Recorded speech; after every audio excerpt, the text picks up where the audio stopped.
This past weekend, this past Saturday, was the big all-in pay-per-view that was more or less created by Cody Rhodes, the Young Bucks tag team, and a handful of other professional wrestlers from independent or otherwise smaller promotions. It was basically Cody Rhodes responding to Dave Meltzer's claim that that Ring of Honor wasn't likely to draw 10,000 people to an event anytime soon.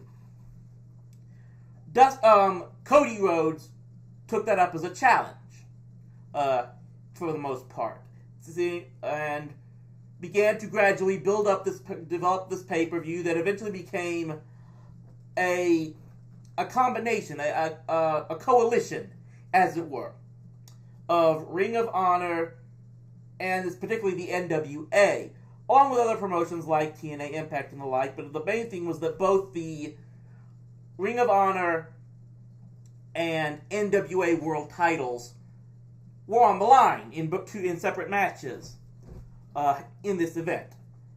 And I don't know what the pay-per-view buy numbers of this show were as of this time. I probably should have looked them up coming into this event, coming into this show. But ticket-wise, it basically was an accomplishment. I think they sold out the place, 10 to 11,000 seats, in roughly 30 minutes.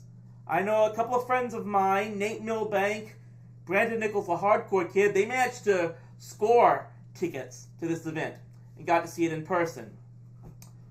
Most people who were there seemed to enjoy it. And let's be honest, if you were going to this event, you wanted to see the superstars, the wrestlers that were taking part in this event. And again, if you like that, definitely, that's your cup of tea, that's your business. I admit to be a huge WWE fan, hoping to have Duke CT call in just a minute. See if so I'll be listening for his call very soon. But this is what I've not been able to get into any of the smaller promotions as of this time, and I've been to small promotions before. There was a group called PCW that took part, that had matches right here in the Metroplex about 10 to 15 years ago. I used to go to shows that they put on quite a few times, actually. Jared Rosenfeld, the Rosenhacker, we've talked to each other quite a few times. We visited him in LA a few times, and he took me to a PWG event once.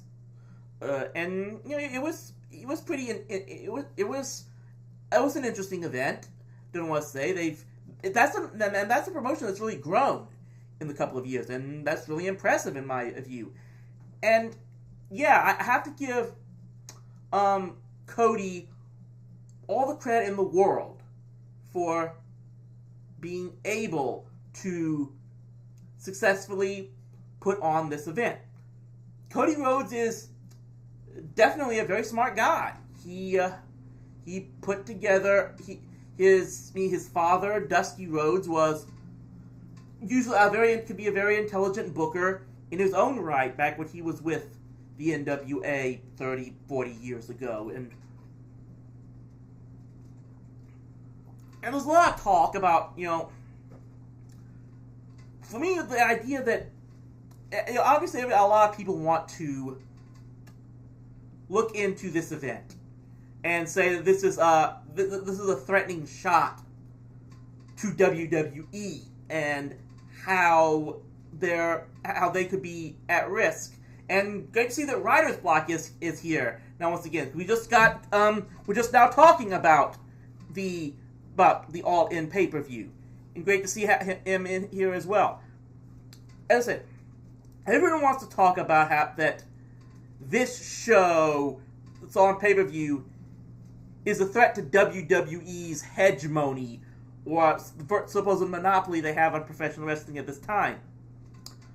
For me, I'm not so sure that's the case. This show, and what I mean about that is, and Cody himself said, look, we're not looking to hurt WWE by putting on this show, and I believe him when he say that. But what I was saying is, for me, the idea that a show like this could at least draw this type of crowd, that's not a knock against WWE. That's really a knock against the other promotions that all these wrestlers have taken, are members of. Because these guys, Young Bucks and Cody Rhodes, were basically able to do what the guys behind TNA on Ring of Honor and the NWA, that they haven't been able to do.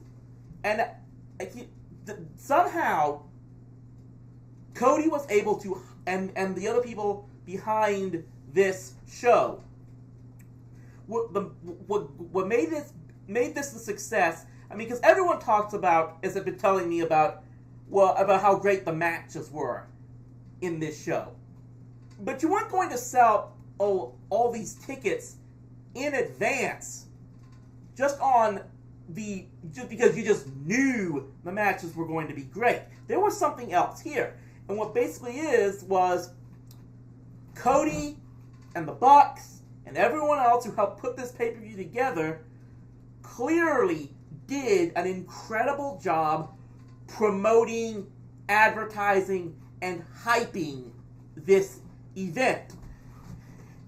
And what that says is, why aren't the people running Ring of Honor, running the NWA, why are they not able to promote their product as well as clearly someone like Cody Rhodes has been able to do? I mean, what Cody did is very impressive, but it means there's no really excuse for the main promoters of these smaller promotions to not draw the types of numbers that they want to do if they can at least be the potential is there, I think, for there to be a legit competitor for WWE. And I don't have a problem with that, even as a big-time WWE fan myself. I think there's room under the table for everyone, for the most part.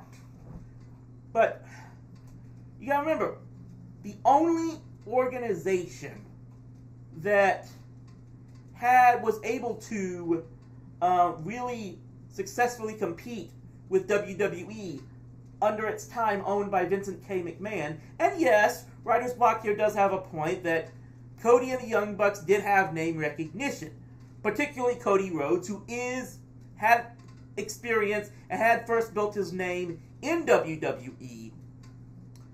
But the thing is, I think there's the potential when someone puts out effort to try to promote themselves and put themselves seriously out there, that there is a possibility that people will give you a shot. And that's what happened with WCW in the 1990s. Once they got someone in charge, running the place, like an Eric Bischoff, that was willing to spend resources, and for what's worth, had resources to spend, thanks to Ted Turner. But once he had was able to spend those resources and put out effort into actually promoting the event, promoting his product, daring to poach over stars that Vince had in WWF, as it was known at the time, they became a serious competitor. And could Ring of Honor and the NWA possibly be that? Maybe they might not be that level of a competitor, because none of those organizations, as of right now, no, they don't have the resources that a Time Warner and Ted Turner were willing to give them back in the 1990s. But if they're willing to, if they're willing to promote themselves, and I'll admit something else.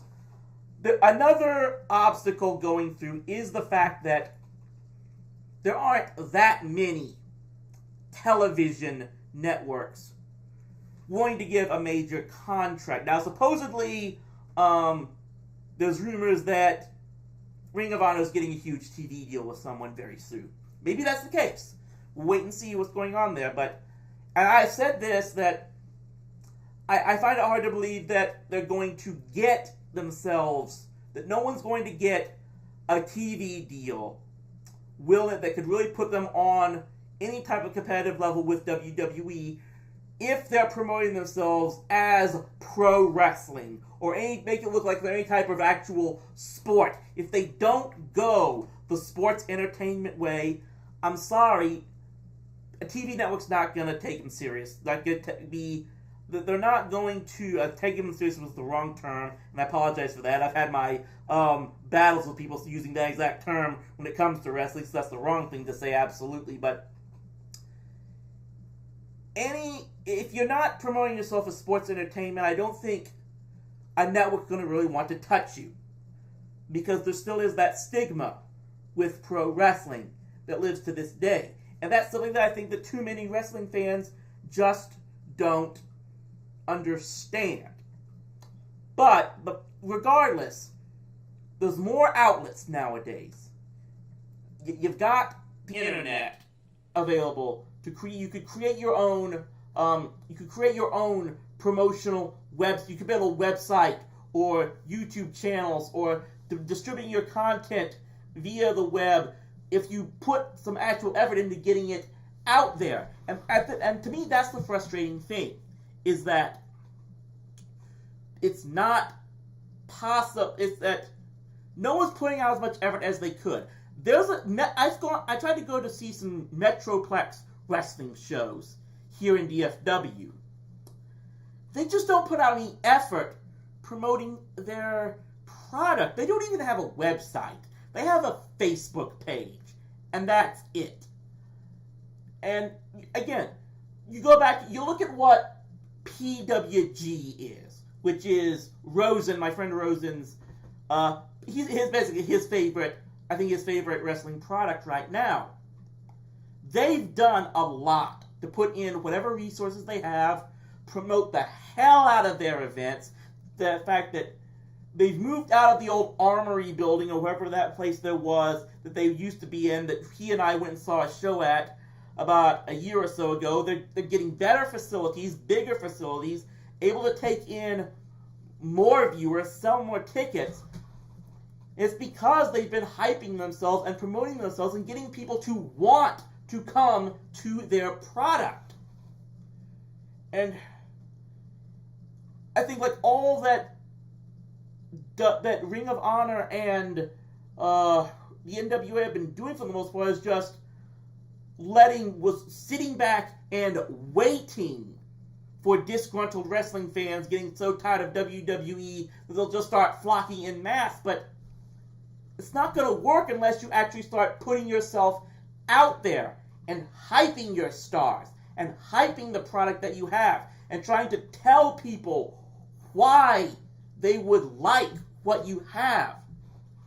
And now we've seen what can happen when they're able to do that. Because Cody and everyone, they were able to do it.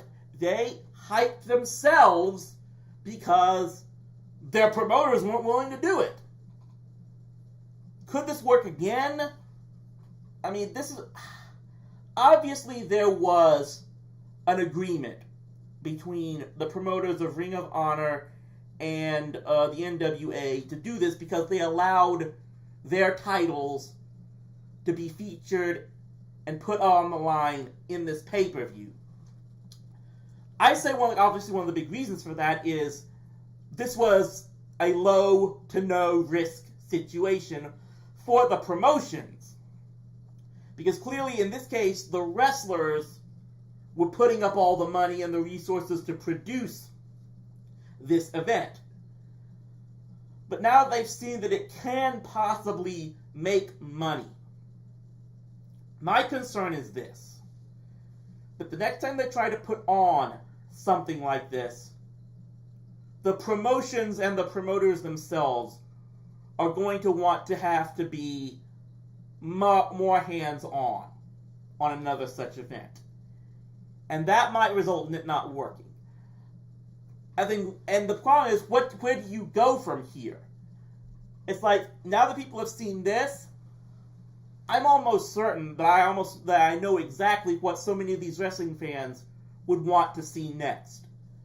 They'd want to see the Ring of Honor Championship being put directly on the line against something like the NWA title or the New Japan title.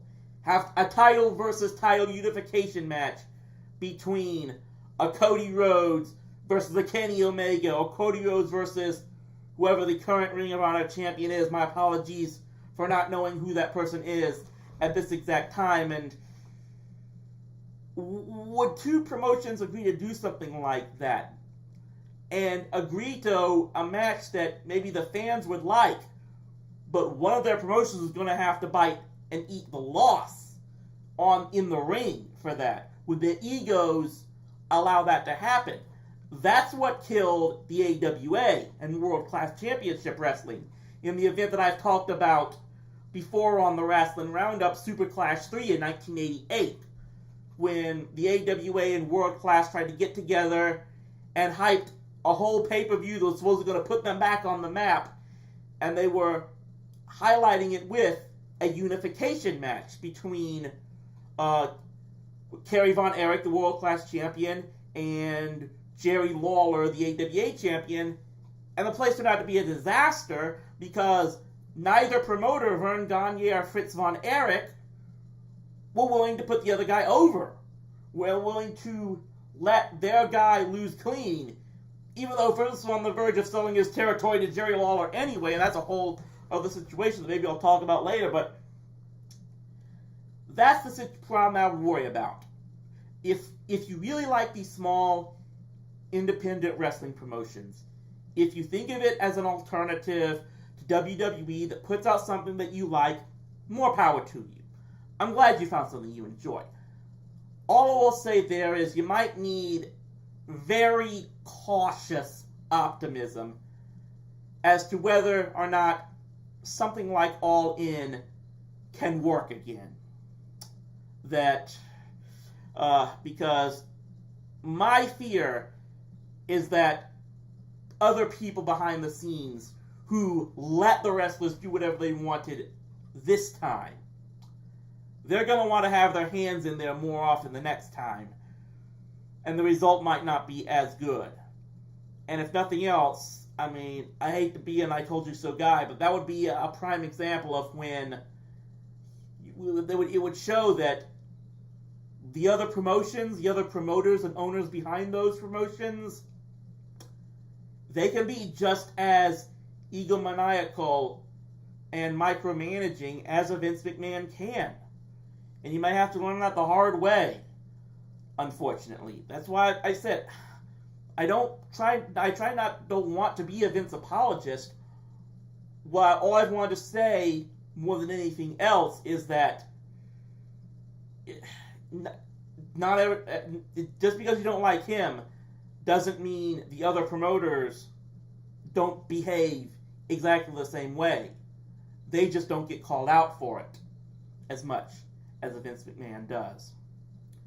But that's my take on the All In pay-per-view and whether or not it can have changed the future of professional wrestling, and could it possibly be something where maybe the wrestlers themselves might get more influence in dictating their gimmicks and their matches and whatnot. And hey, I like that kind of stuff. I would like to see independent entertainers and creators be able to take control of their destiny, because that's what I do. I'm an independent entertainer. I have complete control over my website and my videos and whatnot, and it's a tough racket. It's very tough to do nowadays, and if you're able to succeed in doing it, it's very impressive, and I respect it. I respect that a lot.